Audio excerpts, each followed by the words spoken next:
Who's there? Hans, is that you?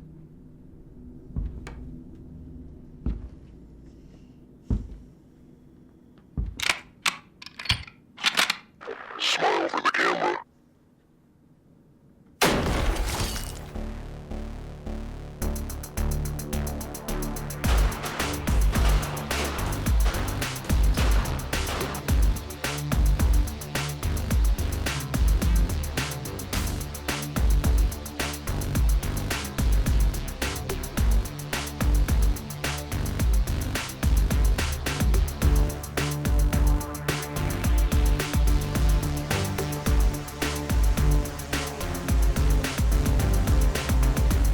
Hello there, neighbor. I see you.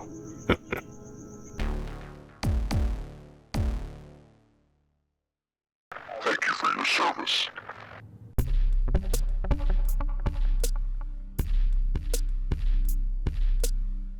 As a kid, the bright and colorful cartoons of the 90s were big with me.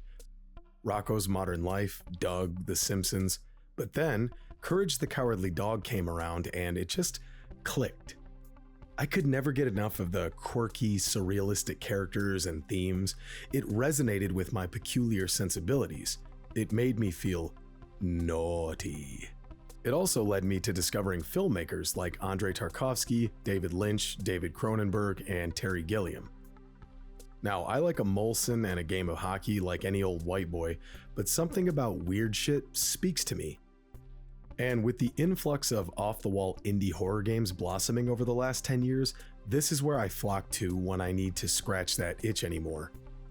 Jordan King, the mind behind titles like Bloodwash and the Booty Creek Cheek Freak, is one of the creative forces behind this wave of VHS horror games. Now, I don't play every single indie horror game that comes along, but when I saw footage of Sniper Killer, I knew I had to play it.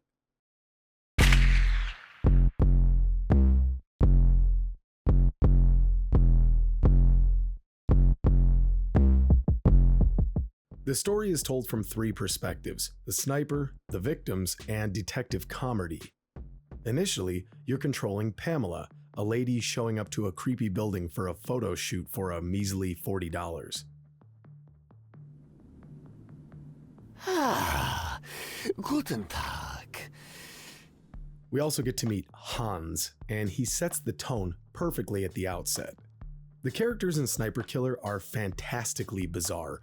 The flat facial textures, bald fists, and stilted retro animations combined with the creepy, hammy acting.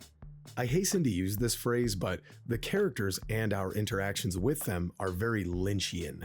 There's a semblance of real people overshadowed by a nightmarish quality that you can't quite put your finger on. As a massive fan of Lynch's work, this kind of stuff is right up my alley. Then Hans goes for the door and disappears. A mystery figure approaches Pam, and if you look closely, you can see the glint of a scope. Just like that, Pam is gone, and we just got to play as our first victim. She doesn't get a chance to run, a chance to fight, just... It's a great intro. It's equal parts chilling, funny, and intriguing. We then transition to the boots of the sniper at his home, which he claims is a temporary hideout while he's in town on mission for a mysterious agency. He believes himself to be a field operative working for an unspecified homeland agency. He goes where he's instructed and eliminates the targets deemed a threat to national security. At the end of a mission, you'll put old Bessie back on the rack and explore the home until the radio commands you to go again. I absolutely love these levels where you just sort of roam around this crap hole. The house will have mundane repairs and little problems that need tending to. Bug infestations, a leaking shower that needs fixing. There are certain rooms that the sniper is too afraid to enter, which drove my imagination crazy. It's like, why? What's behind that door? What's on the second level? Ugh, it got my mind going. You also have an incredibly strange neighbor with a design that's reminiscent of Wilson from Home Improvement, but something is obviously wrong with him. And what does he keep alluding to? I mean, look, I should say, none of this stuff is an Agatha Christie level mystery, but man, I just love meeting such strange and curious characters that add intrigue to the general goings-on of Sniper Killer. But this isn't simply a shallow mix of wacky personas. There's an eldritch thread running underneath everything. In the sniper's home, there's a very Silent Hill-esque hole in one of the walls, which he said suddenly appeared one day. And if you stop to listen, it's obvious that something awful is on the other side.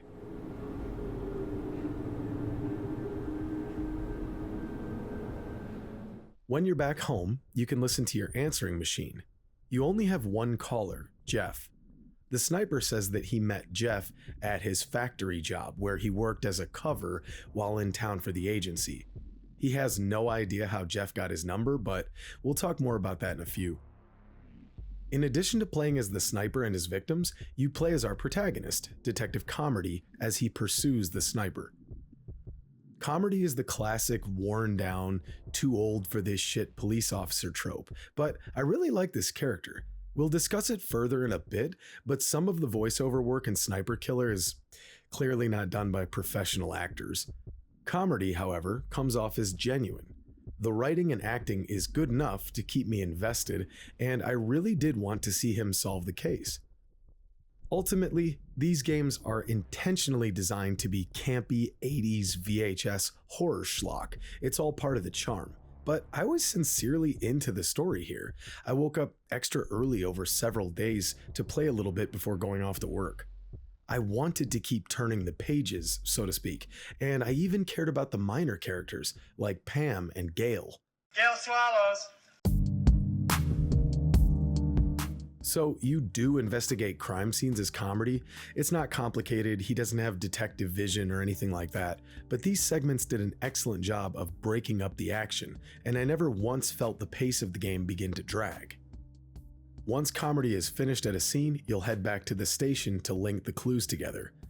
Again, none of this drags on, and it really helps to drive the plot forward. These scenes are a nice, chill break from the brutal stuff. The jazzy, mellow music and Comedy's commentary as you piece together the evidence was weirdly soothing as well. I also love the gallows humor and the banter between the cops. When I came up on an officer trying to light his cigarette on a smoldering corpse, I laughed out loud at the dark humor. And if you've ever known a real EMS, firefighter, cop, soldier, etc., you know that this is quite an accurate depiction of how these people use brutally dark humor to get through some of the ugly stuff that they deal with. So it's warped, and maybe you won't like it, but it's pretty authentic. Comedy also interacts with plenty of the Lynchian ghouls himself. Some are funny, like the super bitchy motel clerk. Some are genuinely creepy, like this dude. You also see this guy working at the kissing booth at the carnival, which is just plain silly. But here, listening to this bizarre commentary in front of the sounds of a baby wailing bothered me in a strange way, like my brain itched. World emerged from the shower, and that's when I saw him. A tall man with black eyes, with white voids in the middle, smiling at me, standing in the corner of the room. Alright, so this is where I have to get into spoilers. If you wish to play the game first, and I strongly encourage you to, skip ahead to this time code to avoid spoilers for Sniper Killer.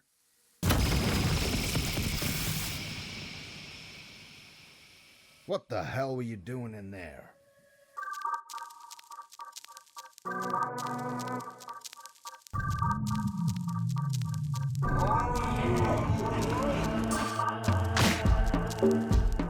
Alright, first off, I don't claim to be 100% correct on everything here. This is my summary after playing through the game several times, but feel free to call me on my shit. So, throughout the game, you'll see graffiti of a face with creepy eyes, often when awful things happen or are about to happen. And if you've ever played Blood Wash, this wouldn't be your first time seeing this icon. This is a reference to the Thin Man, the big eldritch evil, and the void where it resides. After the sniper wipes out the party in the cemetery, Creepy Guy, and yes, that's the same creepy guy from Bloodwash, strolls up and mentions the radio that has been giving us our orders. He seems to know something. When Comedy interrogates him, creepy guy makes clear allusions to the Thin Man. He's also wearing Chop Top's glasses, but minor details. Much larger things happening around us than you realize. The sniper killer has been overtaken by this evil force, and the Thin Man uses the sniper as a puppet to kill innocents for the Void, where souls are trapped forever. The agency that gives the sniper orders is presumably the Thin Man, and the hole in his house is a terrifying suggestion of the void that lies beyond. The game gives us hints that the sniper may be former military, with Comedy surmising that his accuracy and efficiency is the work of someone that knows what he's doing, possibly ex-Special Forces. This would suggest that the Thin Man may choose deliberately. Now keep that in mind for later. So you remember Jeff, the guy that keeps leaving messages on your answering machine? Here's what I think. Jeff is the sniper. I think Jeff is under the awful influence of the Void, helpless to stop the killing, and his subconscious is desperately trying to reach out to him via the answering machine. The final message is quite sad, really, as Jeff realizes that all hope is lost and that he'll soon be added to the Void once his usefulness has expired. Hey, pal. Looks like I'm not getting through to you. This will be the last chance I get to reach you. I really hope you can find a way to call me back. If not, then I guess... I guess this is goodbye. Near the end, the sniper, Jeff, is digging a grave in his backyard, likely for himself once the time comes. If you interact with your mirror on the porch, Jeff says that he hates this thing. My thought is that the Thin Man had him toss it out. You know, you don't want him catching a glimpse of himself and remembering who he was, that sort of thing. He'll even smash the mirror eventually if you get too curious about it. It's a really cool plot thread for those paying close attention. It's chilling and tragic, but I love this stuff. The Void is just engulfing this city in darkness like an illness. In Case 4 with Gale swallows. You can find a missing persons poster that references the amount of people that have disappeared. And again, wherever you look, the Void stares back. But it's not just Jeff that's being taken over. During an investigation, Comedy finds himself locked in a freaky basement, battling psychos like Ethan Thomas in Condemned. But later on, we find out that this didn't happen as Comedy reported it, that it might have been in his head.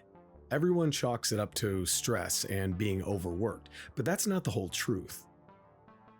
Before we go on, let me address a theory that I've come across, that Comedy is the sniper killer. That theory sucks. If you paid attention, like at all, you'll note that during the parade, when you're running around as the sniper, you can run right into the cops pulling security, including Comedy and his partner Dutch. After all hell breaks loose, Comedy and Dutch chase the sniper back to his house. Now, Comedy is coming under the dark influence, but I seriously doubt he imagined this entire thing. Also, the final nail in the coffin of this theory is the very end of the game. Hang on to that thought. At the sniper's house, Comedy searches the premises. You find his room and all of the creepy scrawlings before.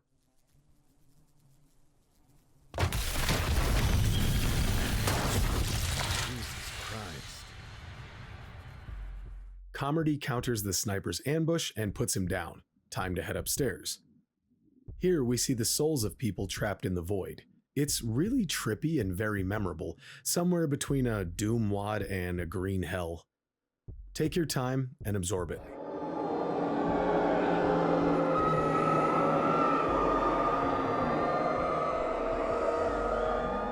After the final boss fight, we occupy Comedy as he sits in a padded cell. A doctor and Comedy's partner, Dutch, discuss how the stress of everything caused Comedy to essentially blow a fuse. He hasn't spoken or done much of anything since the incident. After Dutch and the doc walk away, a 6.5mm round rolls under the doorway to your feet, and the last thing that we hear is the radio.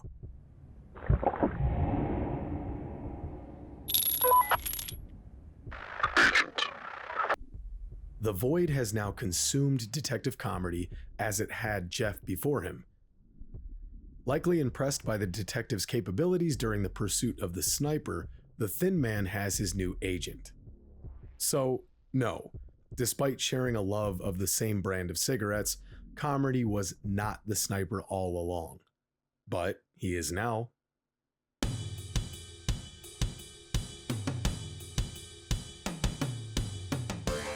Okay, story spoilers done.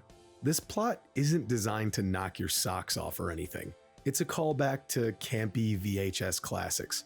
But I'll tell you, I was invested in this story. There were some genuinely fascinating plot threads, and I was hooked on it until the very end. With that said, the gameplay, as you would hope, is definitely the main attraction.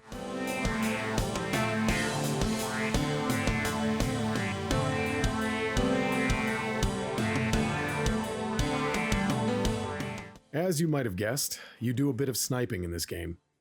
But you might be surprised by how varied each case can be. The first real sniping level is the Halloween party at the carnival. Putting aside the torture star motifs and excellent low-res visuals, Sniper Killer is simply a fun video game.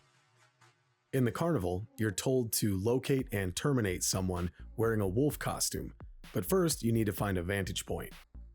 There's a surprising bit of depth to this. The first spot that I found was on the Ferris wheel. There's a guard blocking the entrance, and he says he's hungry. Funny enough, you can just give him a plain old hot dog, and he gratefully accepts. Yum yum. But get a hot dog and load it up with fiery hot peppers, and the guard has to run because he has the runs. Oh, my caboose is about to let loose. From here, aiming and firing is as simple as any other FPS.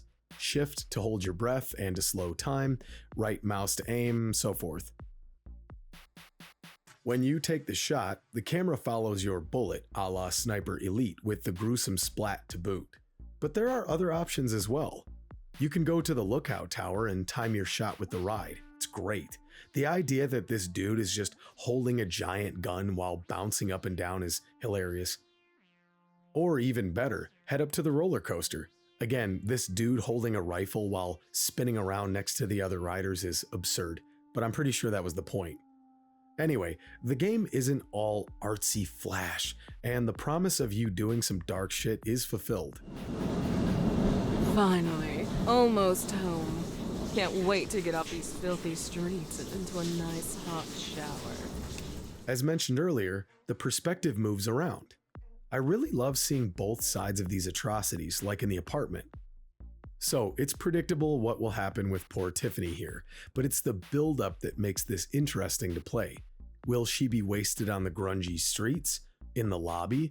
What if the creepy attendant is the sniper? He's awfully enthusiastic about the subject. Then you lose power in the elevator. Finally made it to the apartment. Whew. Is he in one of the rooms? We already know the sniper is willing to get up close. Then you walk out onto the terrace and you're just helpless to watch. As quickly as Tiffany gets blasted, we smoothly switch back to the sniper's perspective and it's right on to the next target. The basketball court tells me that Jordan King might be a fan of Hitman 2 Silent Assassin. In that way, we are very much alike. This was a fitting tribute to the St. Petersburg stakeout where you pick off a Russian general as Agent 47. And in this context, it continues to show the senseless violence of the sniper's mission. Goddamn son of a bitch! Another nod to Hitman is the accidental assassination gameplay. In the industrial park, you have to make your hit look like an accident. I won't spoil it for you, but it's hardly rocket science. If a Sniper Killer sequel ever comes to pass, I would love to see this concept expanded upon. I'm not saying the game needs to be one big Rube Goldberg machine or anything, but more missions where you figure out clever ways to take targets out would be excellent. And I've heard that extra missions will be added to this game at some point, so I don't know, perhaps my little dreams will come true. The majority of the action is done with the long gun, but there are a few points where Comedy draws his service weapon for a little FPS action. The segment in the basement was giving me big Condemned vibes, and despite the low-res textures, the segment is genuinely eerie. It's a great scene, and it doesn't overstay its welcome. There are a host of other nods and homages, and plenty of fun, gruesome sniping segments, but I'd like to end the gameplay chatter with a quick spoiler discussion. Skip ahead to this timecode.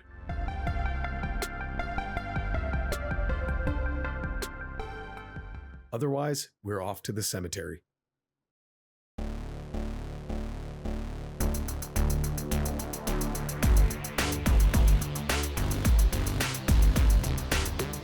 One of your missions is to take out a group of people partying in a cemetery. It's a combination of moody, charming, and kind of shocking, frankly. Your targets are a bunch of kids that just graduated from high school. By the end of the scene, several people that are not legally old enough to purchase tobacco have expired via Winchester. The irony. The characters are silly and a bit exaggerated, of course, but when you consider the context of what you're actually doing, and that you can walk around talking to each of these kids before you air them out, it's kind of chilling.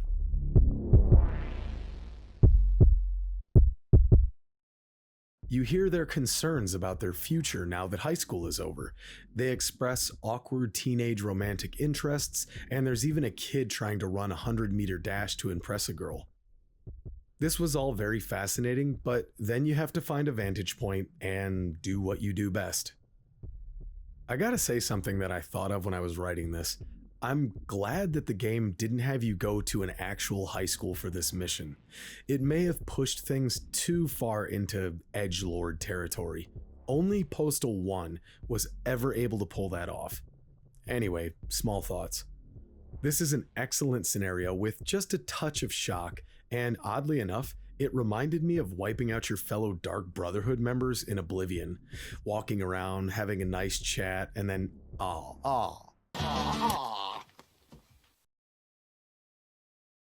Okay, I have to get this out. Let's discuss the final boss fight of the game. So you've probably noticed by now, I really like Sniper Killer. It's a great video game. That said, I hate the final boss fight.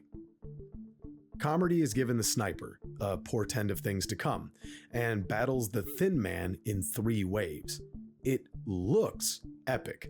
The music is phenomenal, and once you know what to do, it's not hard, but it's just kind of a lame series of mini battles, and it feels more like a Scarecrow sequence from an Arkham game, and not a particularly good one. He pops up in a few spots, snipe him. Pretty easy. Then he floats around and you have to pick the real one to shoot before he gets to you. Easy as pie to understand, but I swear I took several shots that were dead on, and they simply just didn't register. Oh, come on, that didn't count. The final phase has you scanning for souls to snipe as they rise out of green void goop. If you fail at any time, you have to restart the entire fight from the beginning. Again, this isn't complicated or difficult to understand. It's just kind of cheesy, and some of the shots I took had no business whiffing so hard. And after such an excellent video game, from start to finish, this was a bit of a letdown. But you know something? I really don't like being negative, man. I'm not interested in being yet another corny AVGN clone. Grr. Let's end the spoiler talk with one more gameplay segment, one that I really loved. When the first victim, Pam, is wasted inside Hans Photostein's studio, her friend Gail goes looking for answers. Gail and her buddy Clyde head to the carnival in hopes of connecting Pam and the newly deceased Wolfman. She meets Dutch and Comedy, the latter of which gives her a card to keep in touch. Leaving the carnival, she picks up a ringing payphone. You're told to arrive at a location at a time. It's fairly obvious where this is leading, but the actual gameplay is dynamite. While hanging around, waiting with Clyde, the two friends shoot the breeze, and it's very charming. Like with the other victim cases, you're just waiting for it, being right out in the open, totally exposed. Then a little radio crackles to life nearby, and poor Clyde. Sure, I got it. Clyde! Shit! I've got to get off the street! The chase begins, and god damn, it's intense. You beat feet while rounds are cracking off around you. For the generally silly nature of these schlocky horror games, scenes like this are gripping, and even though I knew what was coming, I really was hoping that Our Lady could have escaped and got to work with comedy to bring about justice for her friend Pam. But nope.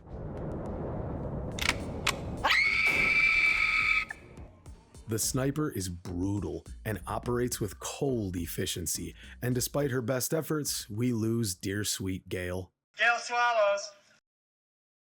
Alright, I'm aware that that joke is wearing thin. Anyway, the sniping isn't painstakingly realistic. The victim scenarios aren't hard to predict, and the last boss is...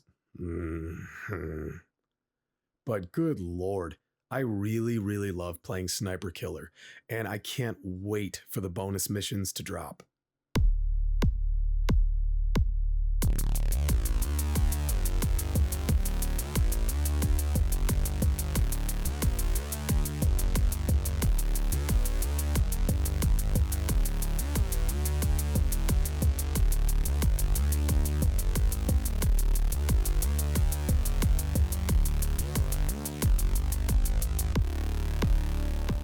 I've used the term low res several times already. 3, as a matter of fact. I looked. Point is, I came from a time when this look was considered cutting edge. The glory era of early 2000s PC gaming. So to see these graphics come back deliberately over the last several years really warms my heart. But you know, aside from nostalgia, there's a practical benefit to games like this, in that nearly any old potato can run them. You don't need 16 threads, 8 cores, 24 gigs of VRAM to get this beauty up and running. Putting aside all of that, I just love, despite how grim the subject matter is, how colorful this game is. There's a wide variety of hues with varying intensities that really help to punch up the environments, and since the game isn't attempting to look lifelike, you're not beholden to the almighty piss filter that developers lean on to imitate reality. Despite this game being gorgeous and colorful, our modern audience wants more realism.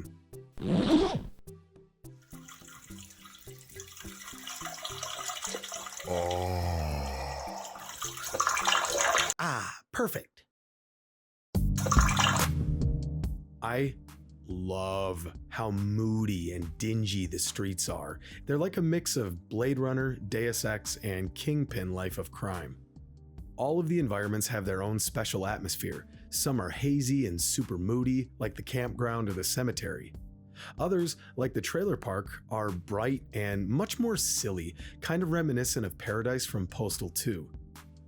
The end of the level, however, is definitely not lighthearted, but I want you to go find that out for yourself. Anyway, what more is there to say?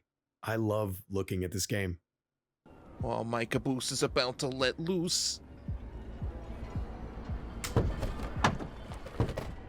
First and foremost, the soundtrack, composed by Clément Pinchot, I hope I'm pronouncing that correctly, is phenomenal. I knew of Pinchot through his amazing work on the Murder House soundtrack, and as soon as I heard the menu theme, I was on board. The grimy VHS synth is a style that I myself have been known to lean into quite a bit, so this music was just my size. The music does a perfect job of capturing that 80s horror camp, but make no mistake, the rest of the sound design is not gammy. The Winchester rifle has a significant bang when you fire, and re-racking the bolt is cold, heavy, and metallic, as it should be. But this is an indie horror game, and as such, there's a bit of trade-off. With regards to the voice acting, there are a couple of discrepancies. Now, don't get me wrong, I love the hammy, silly acting throughout the game. It's funny and entertaining.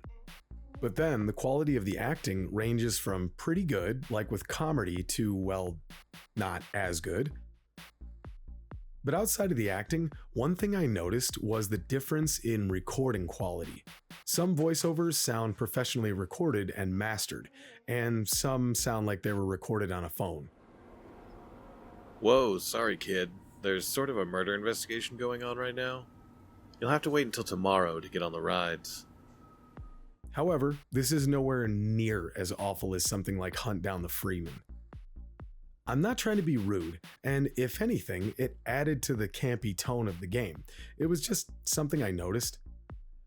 If there's one voice I really loved listening to, however, it was the Force giving you missions over the radio. Agent, this mission is a little different from the previous ones. This entire community is infested with satanic ritualists who want nothing more than to overthrow our government. It's fantastic, and most importantly, stylish and unique. And really, that's the perfect way to describe Sniper Killer.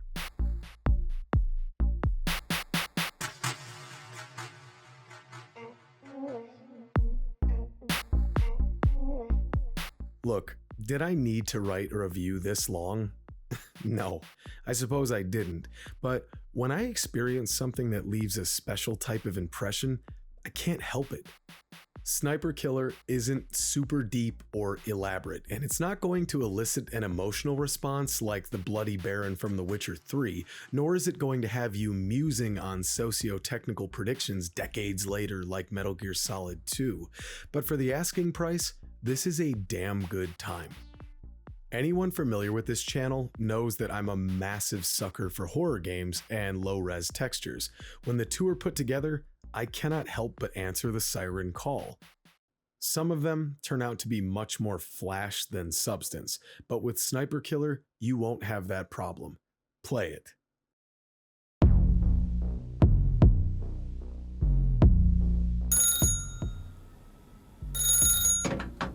You are looking for the Sniper Killer, yes?